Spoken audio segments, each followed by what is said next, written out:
psychedelic experience, I mean, just like to me, blows our sensory perception out. It expands so quickly and moves outwardly so rapidly.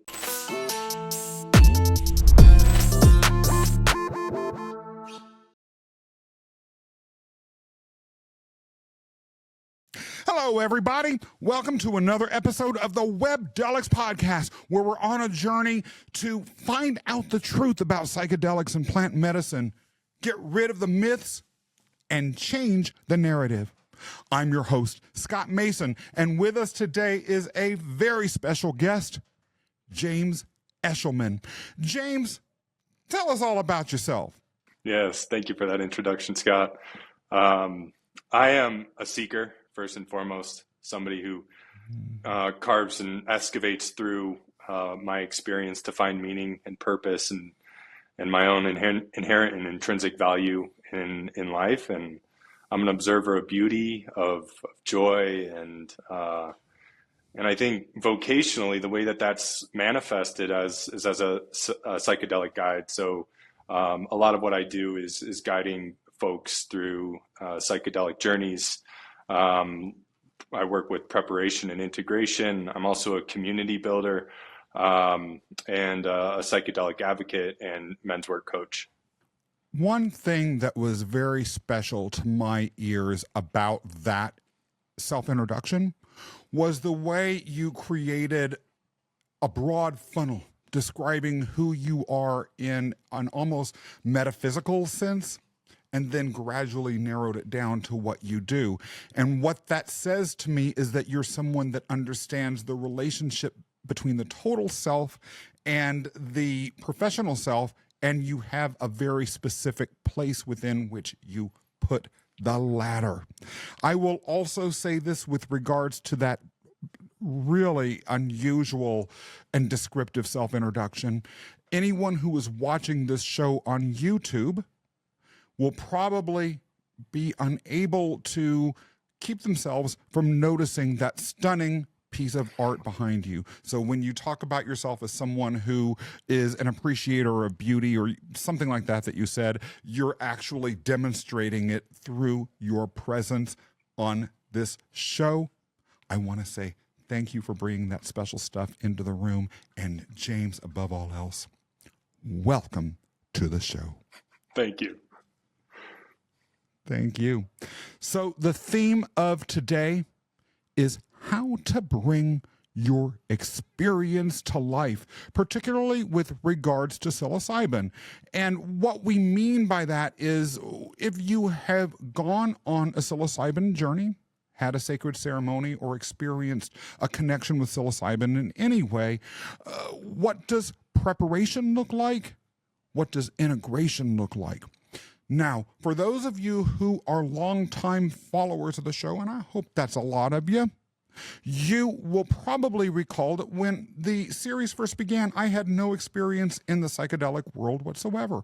But at some point, I decided to go on a psychedelic journey myself. And psilocybin was the plant medicine that I had this journey with. During that journey, James, I saw all sorts of things. I saw indigo skies. I saw the Egyptian god of the dead. I saw mountains. I saw chariots, everything. But so what? I had a cool visual experience. Someone might ask themselves, okay, you saw all sorts of cool things. You felt you had something profound that you were able to draw from them. But what do you do with it? We can read, experience, feel all sorts of profound things, but what is the point? And if someone were to ask you that question, what would you say? Well, the first question that I ask anybody when I step into a preparation session is, what's alive for you right now? And the point of that question is to dive into the intrinsic energies that are manifesting in a particular person's life, because that's often where the threads of meaning tend to go into and through the journey.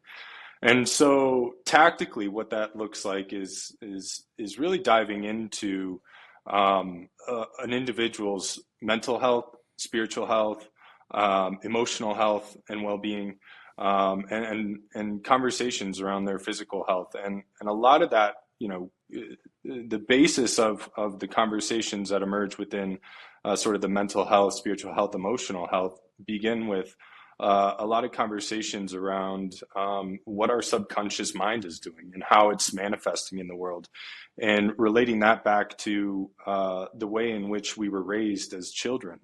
About 95% of our subconscious is developed by the time we're 8 years old.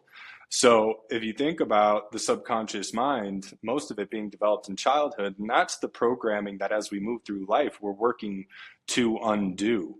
And so as we begin to really pay attention to these mechanisms of operating within this world, you can begin to start to feel and see, as both the person who's facilitating it and the client begin to see the ways in which we sort of limit ourselves through our conditioned beliefs and ideas about who we are in the world.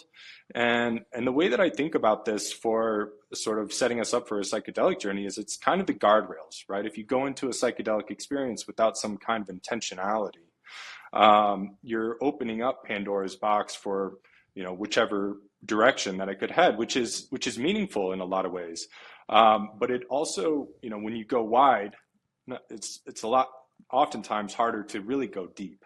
And so if we can create some kind of passageway for the client to begin to understand the energies that are alive in their life right now, which are typically the energies, and when I say energies, more like the awareness of themselves in time and space, that's typically where the psychedelic journey will lead.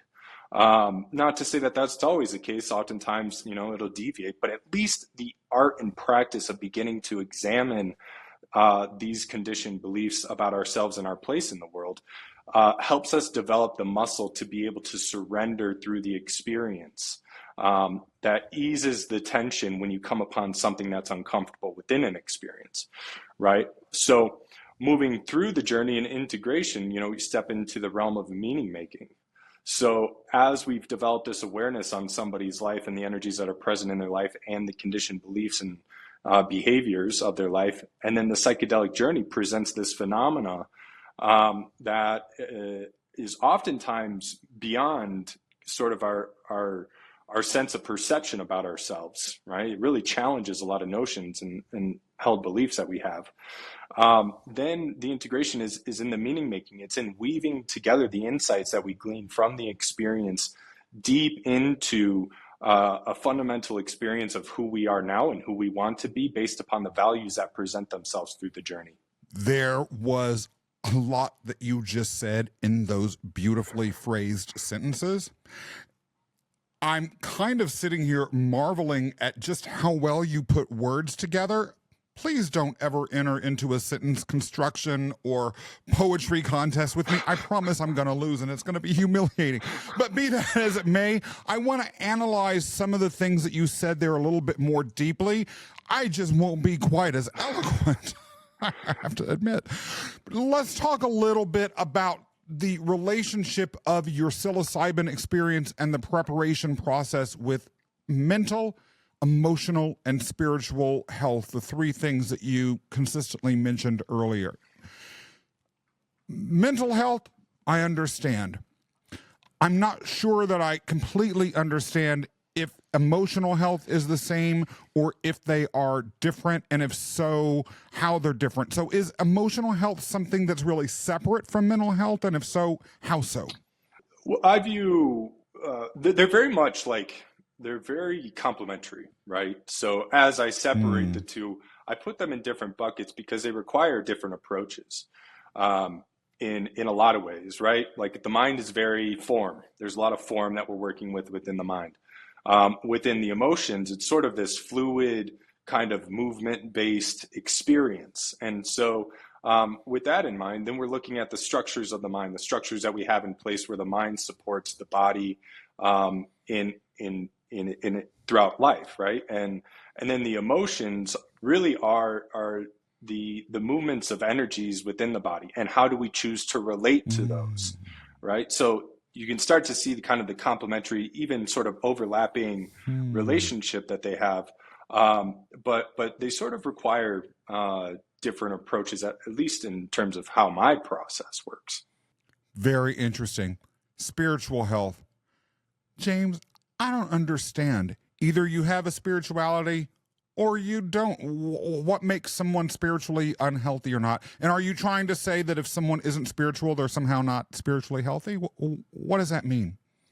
That's a great question, Scott. I see spiritual health as whether or not you're living in alignment with sort of this natural wellspring of life that's emerging in and through you. And it has to do with your disposition, your natural disposition as a human being, and whether or not you're living your gifts out there in the world. When that spiritual health is out of alignment, then the mental health is out of alignment, and the emotional health is out of alignment. And so it's sort of this catch-all, I would say, in a lot of ways. In fact, it's sort of the nucleus of experience. And so it sort of requires a more meta sort of look. It's the zooming out rather than kind of the diving in and the analyzing, more so the how do you relate to the part of you that moves beyond the physical. Really interesting.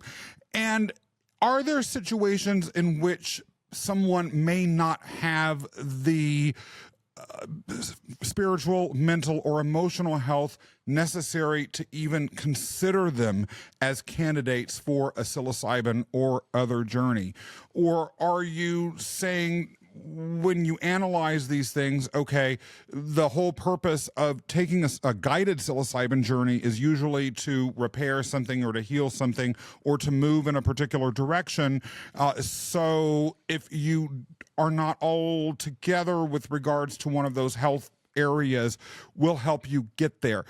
In other words, are there black lines that cannot be crossed with regards to any of those pillars of preparedness that you have come across during your years of practice? So the ones that stand out to me in terms of sort of the classical understanding of well-being, bipolar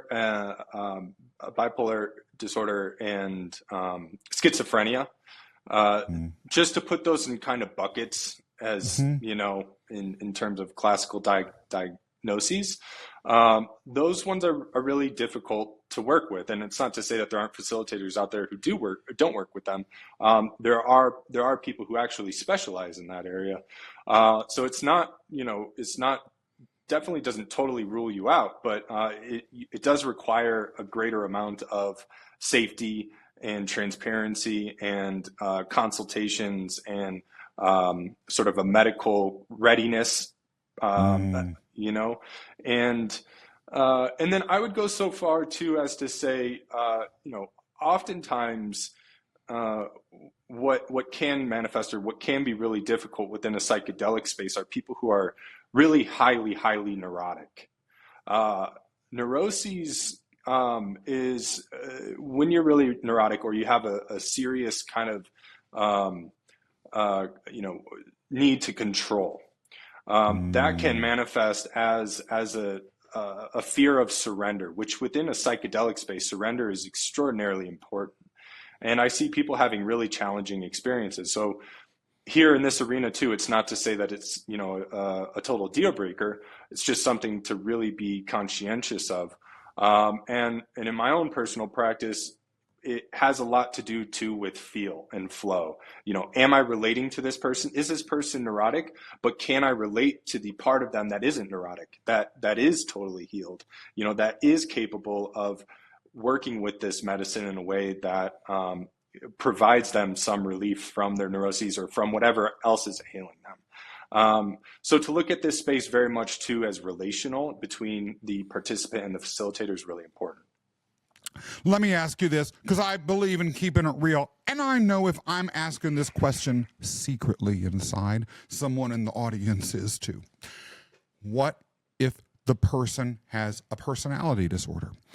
Not that you're necessarily or any facilitator is necessarily a clinician that is able to diagnose them as having such. But let's say someone comes to you and you're getting kind of a serious sociopathic vibe, or a serious, like, clinical narcissist sort of vibe.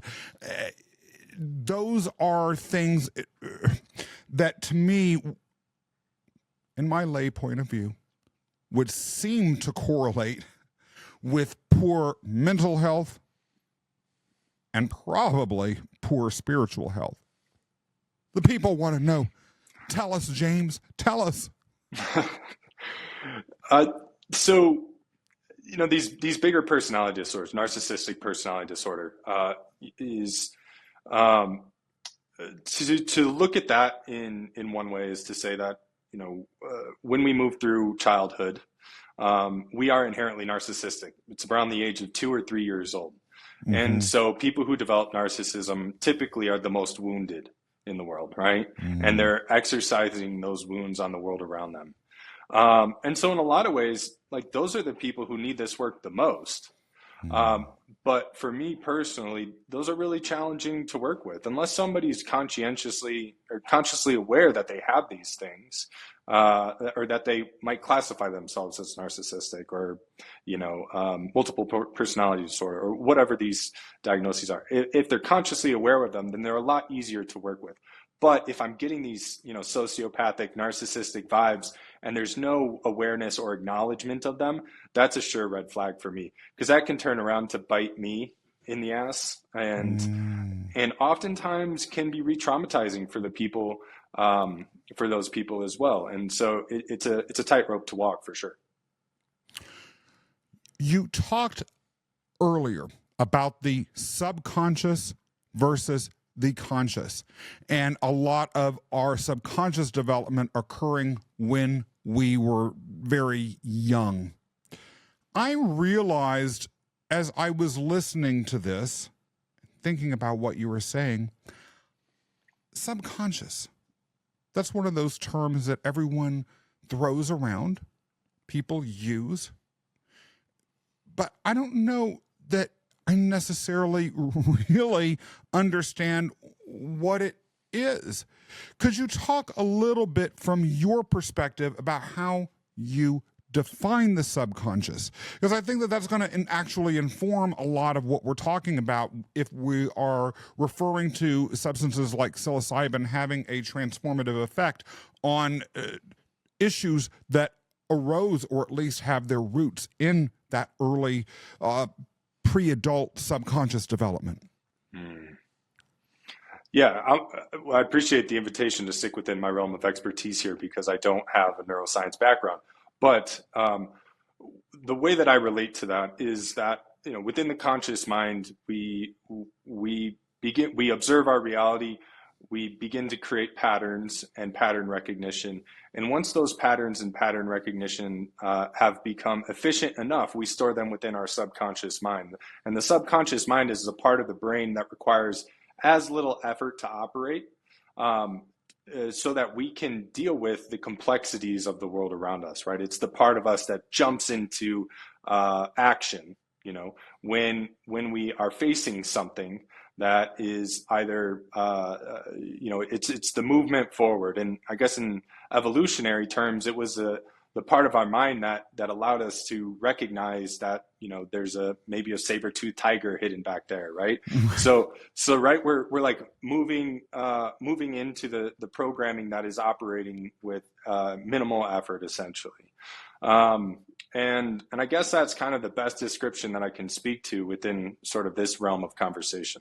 If I'm thinking about going on a psilocybin journey and I'm trying to figure out if a facilitator is right for me or if the preparation process has been sufficient or appropriate, how do I make that determination? How do I know if the person I'm working with is any good?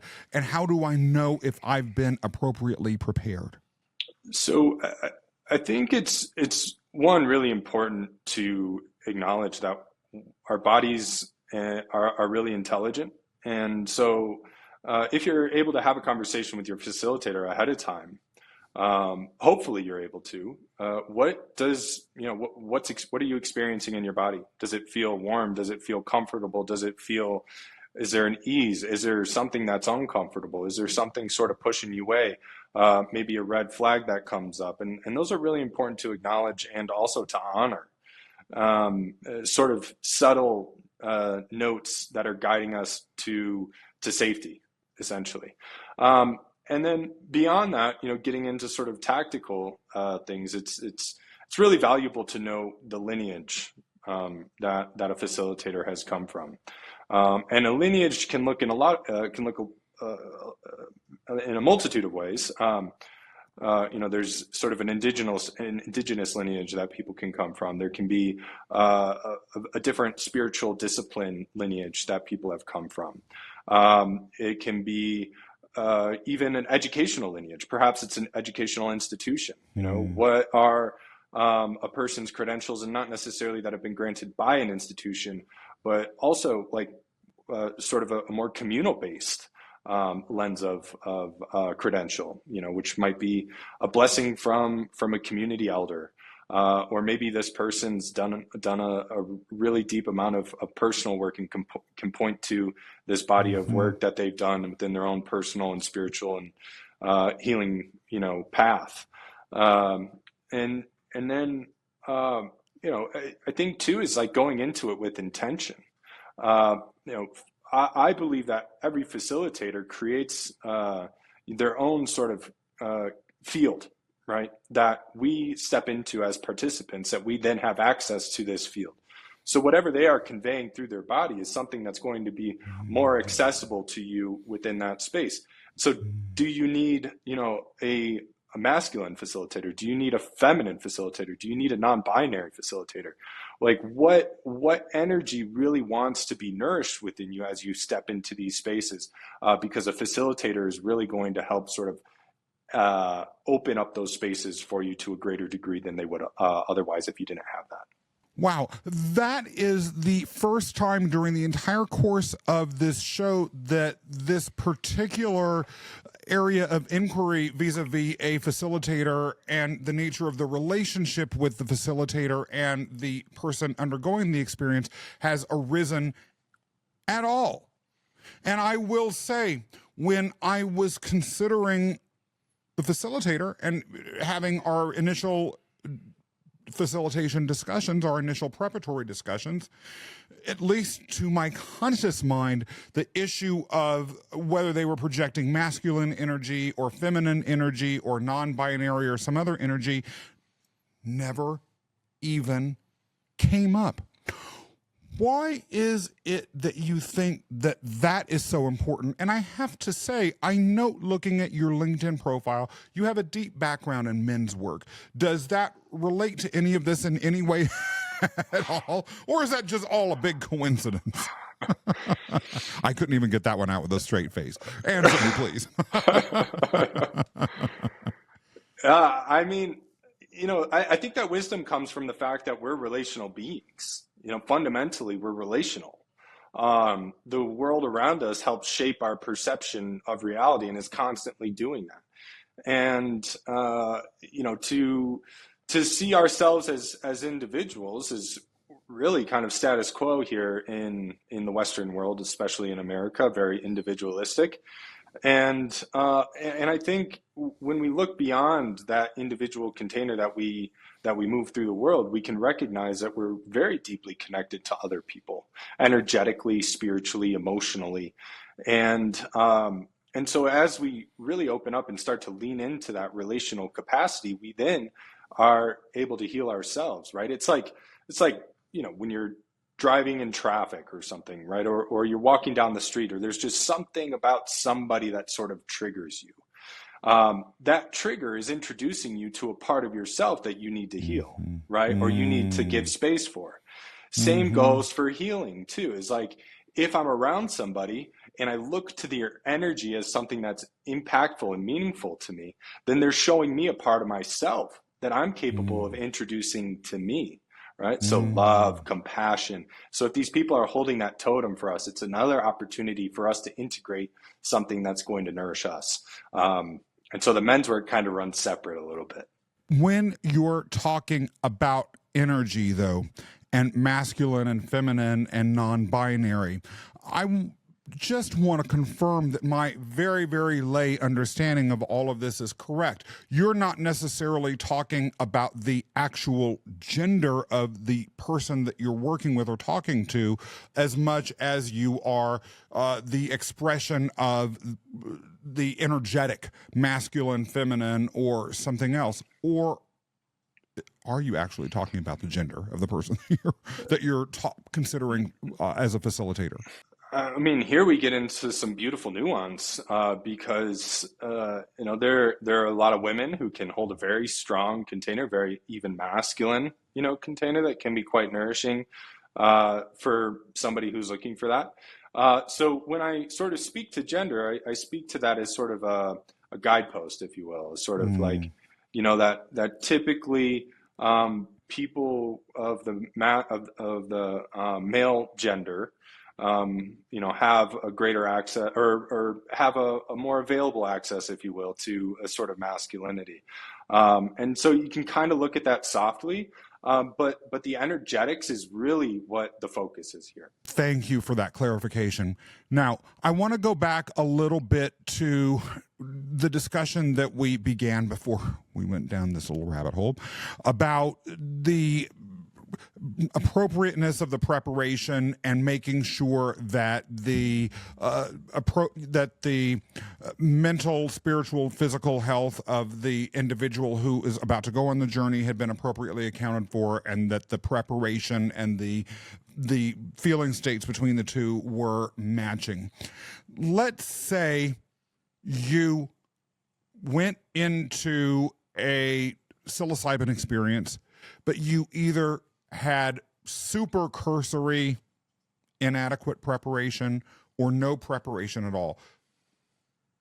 Is it possible that you would have your ability to draw meaning from your experience compromised? Or is it entirely possible to just go into a psilocybin experience cold and nonetheless draw the full scope of meaning that you can from such an experience? In other words, I'm hearing that a good preparation is optimal, but all other things considered, like let's say there's availability for good integration afterwards, is the preparation process being thorough and tailored to your needs, all that sort of stuff, is it necessary? It certainly kind of walks that line in a lot of ways, in terms of efficacy, right? So if we do 100 journeys and 10 of them you don't do any preparation, you're going to probably see a pretty high efficacy rate in terms of how valuable it is, whereas those 10s you might see a bit of a lower efficacy in terms of how valuable it is. But that's not to say, integration for me in so many terms is our capacity to be conscious and aware while we observe the world around us. And so an experience that has no preparation can be really meaningful if we have a deep capacity to observe ourselves in the world, because the world is going to reflect those changes back to us, very pretty consistently and pretty close to the knife, if you will. So if we have that skill and if we have that capability, then integration becomes a way of just being, and we can then begin to introduce ourselves to a new frame of mind, a new relationship with ourselves and with the world around us. So I would say it's not necessarily essential, but it definitely helps. How essential, and this may not be something you can answer exactly, I understand that, but how essential is integration, right? Like, if you have an experience in which you see all of these things that are potentially life-shattering, but you don't have quality integration, or you don't have integration at all, can you draw meaning? Or even if you can have this capacity that you just talked about, will that meaning nonetheless that you draw somehow be compromised? Well, I think integration is easily the most important part of this entire process of a preparation, facilitation, and integration experience. Uh, but it can look in a multitude of ways. You know, integration can look like working one-on-one with a client or with a facilitator. Integration can also be my own awareness of myself out in the world. And integration can also look like me working with my community to make sense of it. So, but I think that part can also just sort of spontaneously occur, where the lessons from the experience are so readily available and accessible that they're just super easy to integrate. But if there's no integration at all of an experience, then it's just like going to the circus. You know, you get to see the beautiful colors, you're entertained, but what does it really do for you? You know? When I had my recent psilocybin journey, I will admit I left feeling, at least initially, dissatisfied. There were a number of different preparatory sessions. There was a preparatory session right beforehand. The person I worked with, I felt connected with him. I felt prepared to go into it. And I felt that the experience truly, while I was living through it, was optimized. I felt completely safe. I would trust him again with my life. I really would. Nonetheless, the messages with regards to the intention that I had set didn't really seem to have come through. So after the session was over, I was like, oh, this was kind of a bummer. I didn't even get my question answered. I thought about all the guests on Webdelics who said, oh, if you ask plant medicines these questions, you'll get your answers, all that sort of stuff. I was like, these plant medicines didn't answer my question. And the next morning, I told him, I'm feeling pensive. I'm feeling dissatisfied. I feel like I didn't get something that everyone else gets. Now, when we had our integration discussion, I felt much better, I have to say. And it was, again, the first of several. And he pointed out some things to me that truly felt like tons of bricks coming down. Then, a few days later, weeks later even, suddenly, I would have these charged revelations. It would take me back to our initial integration sessions and truly bring out actionable understanding of what had happened.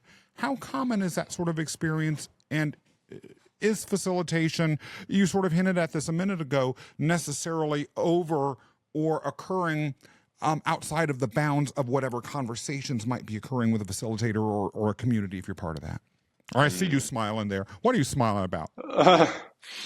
I mean, their story is so resonant with me. I did a 5-MeO DMT journey maybe a year and a half ago, and it was similar. It was like I walked away from that just feeling like just dissatisfied. You know, I felt like I didn't give myself, part of it had to do with myself and how I showed up and everybody else's experience. And so, we start to recognize kind of our patterns of, how we're relating to things. And a lot of times expectations are involved in that.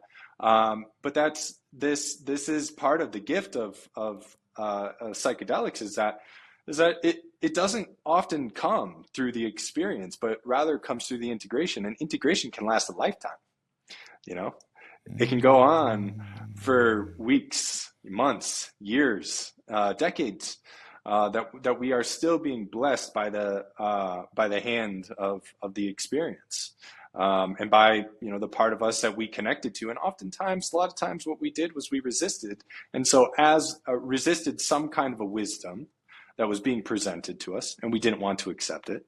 And so, as we move through space and time, and that inherent understanding is becomes a part of our experience that we gain from a psychedelic journey. We can have those moments of epiphany where we're like, that preconceived notion is wrong, and I actually get to change my beliefs in this moment. So the way that I look at the sessions, the integration sessions, much like your group, is it sort of sets up the scaffolding for understanding.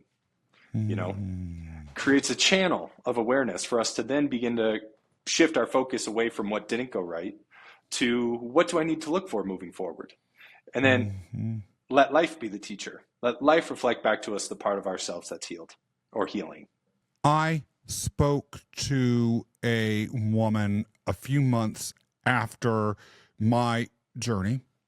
There were elements of this journey that, like I just mentioned a few minutes ago, I came to a profound and rapid understanding of an extreme clarity and felt driven to move forward on from an action perspective in terms of how I was living my life. And I was telling her about that. And she seemed a little bit stuck in that pensive or disappointed phase. And she asked me, do you think I'm a failure because I didn't derive these meanings from my psilocybin journey? What would you tell her? I would tell her that the tenderness to the part of herself that feels like a failure is the gift, is that once she leans into that part of herself that feels that way, the insights will come on the other side of that. It's that it presented that tension inside of her, that tension of needing to accomplish something or needing to achieve something or needing it to look a particular way. And that in and of itself is a silo that needs to be broken down for the next iteration of her perception to begin to take form and manifest in the outer world. So only if once we approach that part of ourselves with tenderness do we really get to understand the gift of it. During my own journey, like I said, there were elements of it that were profoundly insightful and that gave me intense drives to act and move and change my life. But there was one part of my journey in particular that was immediately, as experiencing it, speaking to me as a vision of profound importance and urgency. And yet, for months afterwards, I could not pull meaning from that. James, I talked to people that I was close to about it. What do you think this could mean? I would fixate on it when I was going on walks. What was this part of the vision trying to tell me? Why am I feeling that urgency? And then there was a period where the urgency that I felt with regards to that particular vision within my journey increased, where I was obsessed with it. I would think about it before I went to bed. I would be frustrated like this person saying, why can't an answer come? How can I grab that? Then over time, gradually, piece by piece, revealed itself. I won't say in this case there was a sudden nuclear blast of understanding. It was more a settling of understanding. When it comes to drawing meaning from psilocybin or other experiences, what do you find useful in terms of providing advice to those that you work with about the ways in which meaning will show itself? A thunderclap versus this sort of settling thing that I just described, or something else altogether. Well, Scott, I think the important thing is within our understanding of ourselves and of, psychedelic experiences and the part that they play is that we have to recognize that we're painting a mosaic. Right, painting a mosaic of our life, different colors, right, different shapes, and in the early stages of beginning to paint the mosaic, we don't necessarily know what the end product's going to be. So we just kind of, have to keep going and surrender and be patient, and keep applying or adding to the vision, and suddenly, all of a sudden, it starts to take shape. It's sort of like a paint by number in a way. And so, these visions, the way that I relate to visions is that, they're projections of the psyche. The psyche is projecting some kind of image onto the world and through your experience. And it's a pathway for a great amount of information to be understood. And one of the tools, I guess, that I will typically tend to use for something like that is mythopoeticism. You know, within the realm of the human experience, we're all sort of following these myths, the myths of essentially stories that have unfolded over time, right? That represent some kind of meaning within the human experience. We're all deeply intricately connected, both to each other and to our history. That we move from one stage of development to the next stage of development, to the and on and on. And so, as we begin to, you know, kind of paint that understanding and lens of perception around how is this experience or this vision fitting into the myth that is unfolding in my life, do we then begin to, you know, start to see where it's going? And a lot of times these visions are sources of inspiration for us to drop into a really deep and contemplative space of thinking about something far beyond ourselves. And the invitation of thinking about something far beyond ourselves inherently invites meaning into our life, right? I mean, that's the beautiful thing. And so, so we just we kind of put these integration pieces, just sort of go brick by brick by brick, or paint stroke by paint stroke by paint stroke. And then you start to see the beautiful mosaic of your life being created. Those who have listened to or watched this show for some time probably have figured out that you just said something very triggering for your homeboy here, and probably for a lot of people that find themselves interested in psychedelics generally. And that is, you started to talk about mythopoeticism. Okay, I'm obsessed with myths. And I confess, everyone can laugh at me. I don't care. I've been obsessed with them since I was a little boy. And one of the things that was interesting about my own experience, because I am so obsessed with them, was that even as I was going through the experience, I was recognizing it as a myth. Not only that, I recognized the type of myth that it was, the exact genre. And that didn't necessarily mean that I knew what was going to happen next, but I knew that there was a story arc that I was experiencing. And that understanding of myth helped galvanize a lot of the understanding and the meaning that I pulled from the experience afterwards. It had me thinking. So many times in my life, I've wondered, where did these ancient stories that we were all forced to listen to as kids come from? I used to think, well, maybe they were primitive explanations for nature or for scientific things, or maybe they were just like forms of cultural control that some priestly class just decided that they were going to have, or maybe they were just things people made up because they had nothing better to do with their lives. And maybe all of those things were part of it. But after this, I had to wonder, maybe plant medicine journeys were themselves the origins of these myths, and perhaps the subconscious expressions that these myths represent, if they had at least some of their origin in plant medicine journeys, explains their persistence and why they do. I mean, look, Marvel movies, all these comic books, everything, Game of Thrones, all of these things, J.R.R. Tolkien, they're basically retellings of myths. And so when you talk about interpreting these things or thinking about them through a mythopoetical lens, that really resonates with me. But does it resonate with a lot of the people that you work with, or is that just you and me nerding out on something? Well, or is it just me nerding out on something? Yeah, Scott, this is me and you nerding out on this. I mean, but we're intrinsically drawn to myth. You know, like there's just a part of us that wants to live in it. That's exactly what you said.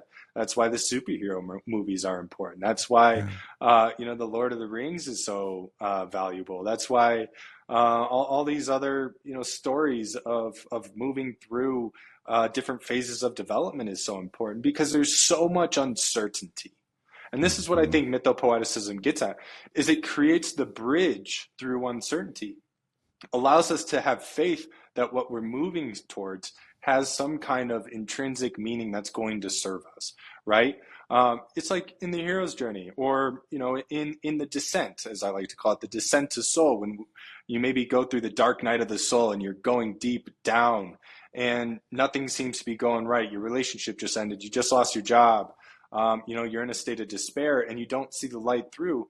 To have an understanding that the descent to soul inevitably leads to the climb out, and to find meaning gives a sense of a through thread of, I wouldn't call it hope, but I would call it something a little bit more than that. It's almost kind of like the golden thread that sort of pulls us out of that place and leads us into the next phase of meaning. So we're deeply connected to that. It's a part of our DNA. We told stories. That was the only way that we could spread information before the advent of technology and written word and the printing press. It was through storytelling. And so if you can think about storytelling and how it can evolve over time, it's that the most essential pieces tended to stick, and the most essential pieces were the things that that carried with them the most meaning, right? Which is mythopoeticism. It really brings meaning into a nice nucleus, a nice seed of awareness. Well, and for those who might be listening to or watching this show who, like me, were raised in more traditional faith traditions, there may be some discomfort with a discussion around myth in the way that we're framing it because, at least as I was raised, those were false religions. Some people of faith even believe that they are expressions of demonic forces or attempts to lead people astray from God or from the true salvation that all of us in one way or another want. I'm not here to make a judgment or an assessment of those beliefs, but I will say, again, without getting into a discussion about whether the stories, for instance, in the Bible are true or not, there's a lot of controversy about them. People of faith that I grew up with are 100% sure that the Bible stories are true. Other people are more skeptical. I want to respect all sides. But I will say that the power of these stories as being something other than just a random description of facts is that they also tap into this mythical sensibility. In other words, they pull out and rely and have their resonance with this deeper meaning. The Exodus, for instance, one of the most powerful stories ever told. It's a story of a journey towards redemption and salvation and escape from the horrors of life, which resonates to me with the individual journeys that we all have.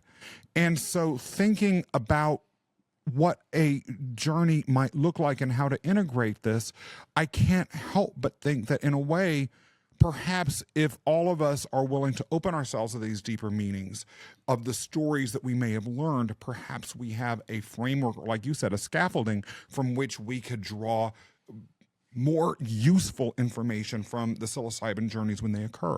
But am I just rambling? I might be.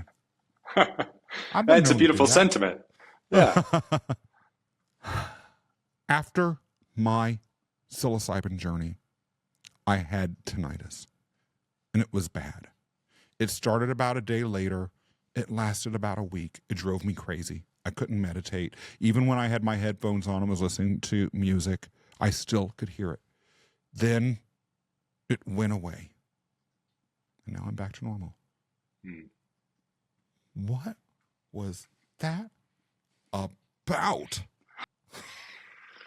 Yeah, man, Scott, the psychedelic experience, I mean, just like, to me, blows our sensory, perception out. It expands so quickly, right? And moves outwardly so rapidly, that I think it has a fundamental, oftentimes can have a fundamental impact on these normal senses that we have.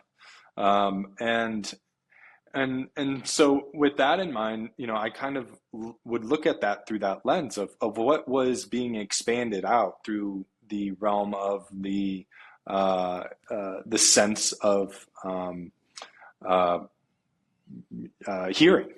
And so let me ask you this.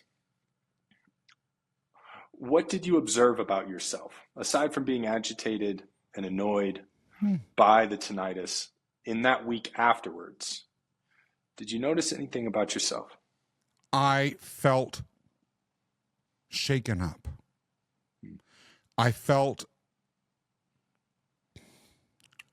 on a deep level jangled or vaguely disturbed. I felt like there were little storm clouds beneath the surface that were not disrupting my day-to-day life on the outside, but that were preoccupying me underneath. It was almost like there was an emotional or spiritual turbulence that had been created through my journey that was in the process of doing whatever it would to my psyche. Beautiful. And do you remember the moment, and maybe it was a steady degradation of the tinnitus, but do you remember the moment where you realized or recognized that it was no longer there? Yeah.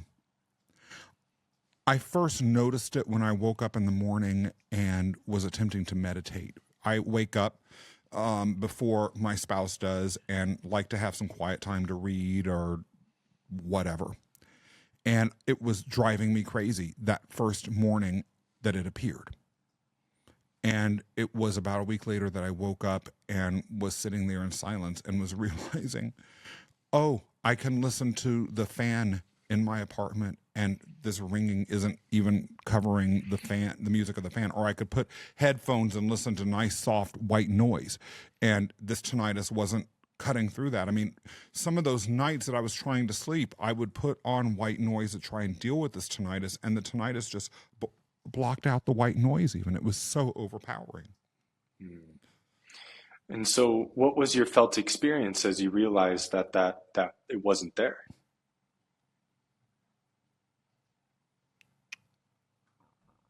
Wow. I've never thought about that. I would say it was probably, it's weird. I didn't feel a sort of relief. Maybe I sort of, on some level, knew it would go back to normal. Maybe it was, okay, whatever is causing this is going away. But maybe there was also a little fear that whatever period of revelation that I was going through was going to end. And maybe there was even a little sadness associated with that. Sadness. The whole experience was so special. The opportunity to have these sort of revelations, to live through, see, interpret, and draw meaning from this sort of experience. James, it meant everything to me. And nothing lasts forever, but there was, is, and always will be a little bit of sadness that this period couldn't last forever. I mean, that it's so resonant in the heart. It's just that tender part of you in that moment. And I think to work towards following the through thread here is that, that week, that turbulent week, right? Where the tinnitus is driving you into frustration and driving you into feeling disturbed and leading you through to this meditation where you sit down and you drop into this place of sadness, this place of depth, something deeper that perhaps maybe you would have felt if you hadn't gone through that. But you recognize it, you realize it, you came into contact with it. And it sounds like there was a gift in that for you. Perhaps it was just the opportunity to bask in that sadness and feel that part of yourself that was tender. That's an interesting consideration and contemplation. And I think the next part of our conversation, if we were to go there, would be how the next week sort of unfolded for you. Was that tenderness still there? That's actually really deep. And I would never have thought of it that way.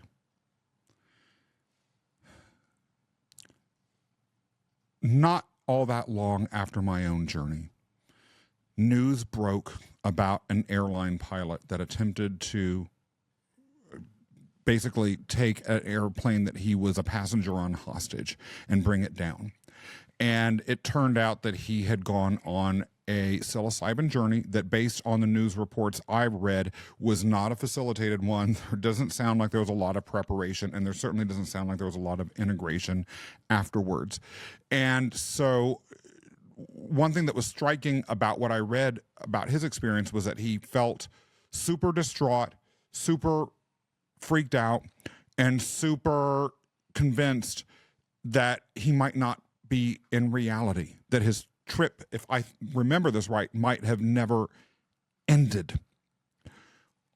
We always want to spend a few minutes to talk about harm reduction and be realistic about risk. When you are attempting to draw meaning from your psilocybin journey, how extreme is this sort of risk? What sort of risks are we usually talking about? And how can we mitigate those if you're starting to feel really weird afterwards? Not tender like I was, but like my whole world's coming apart. The story of the pilot, what kind of stood out to me was, of course, that he didn't have integration. But what I see with people when they get to that state after psychedelic experiences, whether it's recreational or facilitated, is that there's almost too much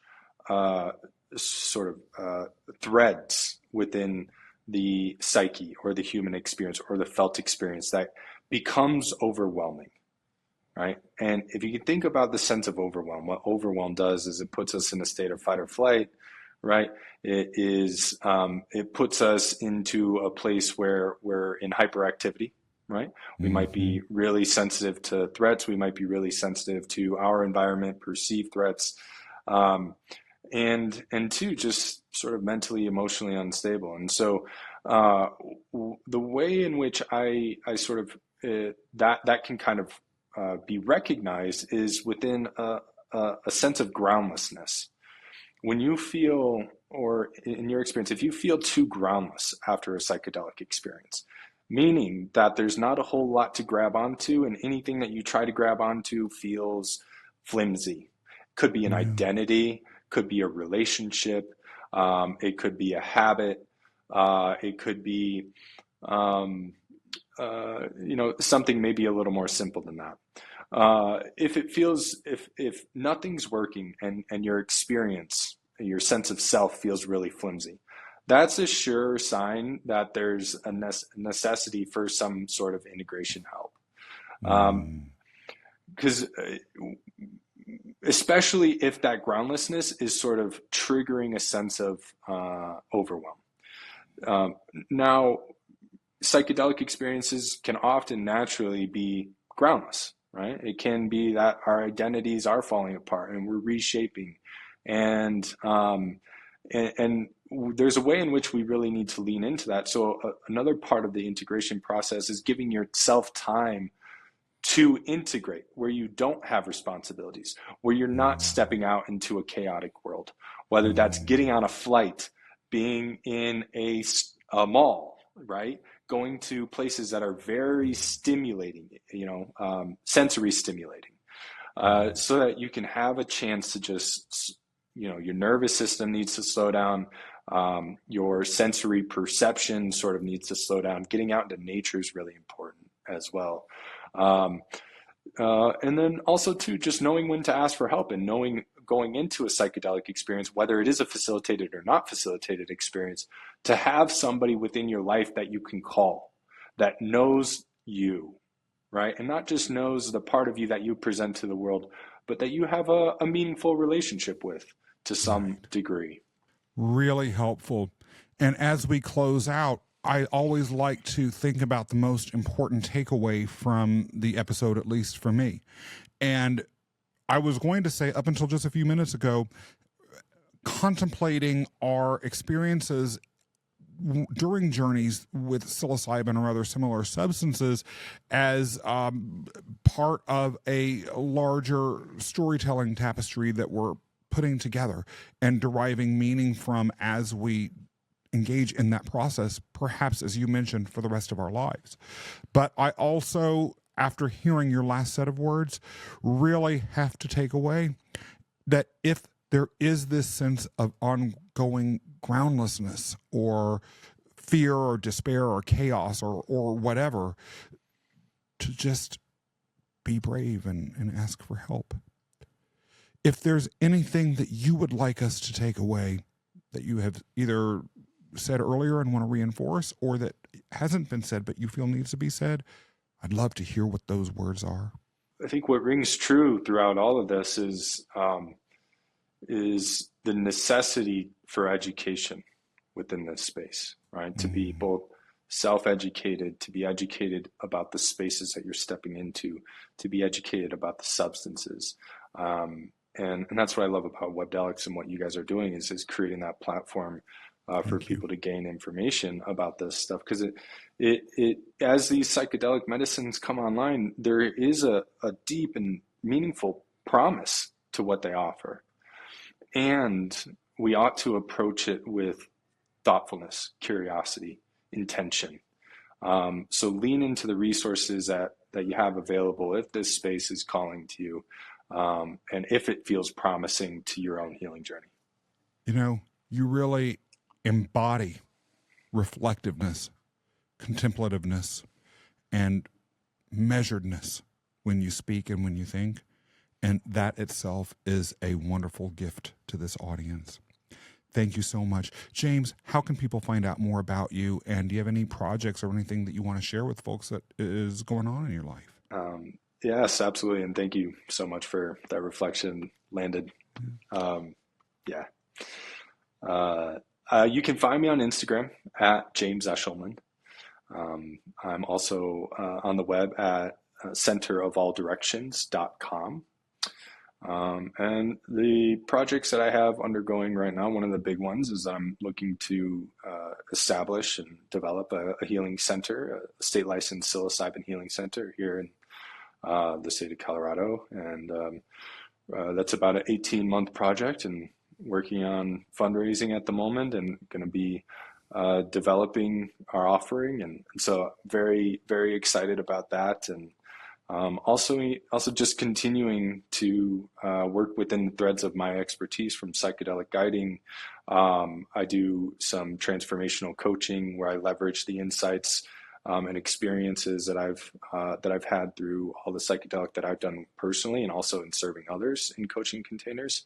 And then I also do men's work, which is so near and dear to my heart, especially within the realm of psychedelics, to help men get in touch with their hearts and what matters most to them. Those are the realms. Powerful stuff. Thank you for sharing that with us. And we definitely hope you keep us in touch and in mind as all of your projects move forward. It's exciting. I could not be happier for you. For those of you who are listening or watching, if you enjoyed today's episode, be sure to tell everyone that you know about it and pass links on to the episode or to Webdelics or Webdelics podcast itself to those in your family or in your friendship circle or your larger community. Also, be sure to subscribe to the show on your favorite audio platform or on YouTube. And if you are listening to the episode, leave us a positive review. Or if you're watching on YouTube, be sure to leave some comments so that we know what you're thinking.